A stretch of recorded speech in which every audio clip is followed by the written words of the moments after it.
teman-teman tahu, ternyata nuklir dapat dijadikan sebagai kandidat obat. Banyak yang berpikir bahwa radiasi selalu berbahaya. Tapi, di dunia kedokteran nuklir, radiasi dapat dikendalikan dan dimanfaatkan sebagai kandidat terapi yang tepat sasaran. Halo, aku Fakih, mahasiswa semester 5. Kali ini aku akan menjelaskan tentang radiofarmaka. Yuk, simak lebih lanjut. Menurut Perhimpunan Kedokteran Nuklir Indonesia, radiofarmaka adalah senyawa obat berlabel radioisotop yang biasa digunakan dalam spesialisasi kedokteran nuklir untuk melakukan diagnosis ataupun terapi. Untuk memahami lebih lanjut, yuk simak mekanisme radiofarmaka dalam tubuh. Radioisotop terlebih dahulu dilabelkan pada senyawa obat, peptida atau protein pembawa. Setelah diberikan secara intravena, kompleks radiofarmaka ini beredar melalui sirkulasi dan menuju jaringan target. Interaksi antara radiofarmaka dan sel target berlangsung secara spesifik seperti kunci dan gembok. Hanya molekul pembawa yang sesuai yang dapat berikatan dengan reseptor tertentu.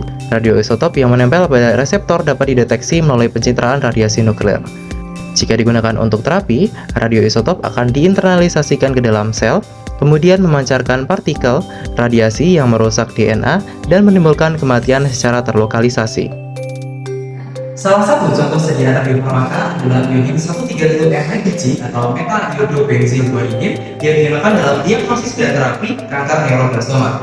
Karena bersifat targeted, MeBG akan segera menuju ke jaringan neuroendokrin setelah masuk ke aliran darah. Iodin 131-MeBG dapat memancarkan partikel beta untuk tujuan terapi dan sinar gamma untuk tujuan diagnostik dan memiliki waktu paruh selama 8 hari. Untuk tujuan diagnostik, iodin 131-MeBG digunakan konsentrasi sebesar kurang lebih 1 mCi per mili, sedangkan untuk tujuan terapi menggunakan konsentrasi sebesar kurang lebih 5 mCi per mili. Terapi diberikan melalui infus intravena selama 3-4 jam. Kemudian pasien dipindahkan ke ruang isolasi berlapis tebal untuk menerima perawatan selama 3-5 hari. Air liur dan urin pasien dikelola sebagai limbah radioaktif dan pasien juga menerima hidrasi intravena dan dipantau kadar radiasinya setiap hari. Efek samping utama terapi berupa gangguan hematologis dapat berupa anemia dan trombositopenia. Selain itu, mual muntah, hepatotoksisitas, dan gangguan metabolik lainnya. Namun, beberapa gejala tersebut merupakan gejala umum dan dapat ditangani.